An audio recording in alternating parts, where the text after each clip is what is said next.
नमस्कार मंडळी, welcome back to my channel. चला तर मग आज दाखवते मला आवडणारी शेवग्याच्या शेंगाची डाळ कशी बनवते ते. तर त्यासाठी कढई घ्यायची, त्यामध्ये 3 चमचे तेल टाकायचं, हिंग जिरं ॲड करून घ्यायचं आणि चांगलं तडतडून द्यायचं.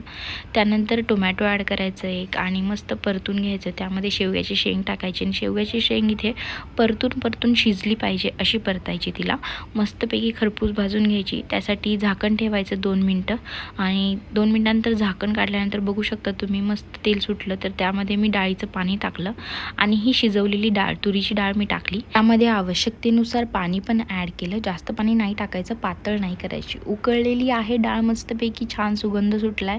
तर मी आता याची प्लेटिंग करून घेणार आहे. त्या प्लेटमध्ये मी डाळ टाकली. बघा तुम्ही बघू शकता घट्ट झाली, एकदम मस्त पैकी छान झाली अशी. आणि अशाच छोट्या छोट्या रेसिपींसाठी चॅनेलला सबस्क्राईब करा आणि कमेंट बॉक्समध्ये नक्की कळवा कशी झाली ते. Bye bye.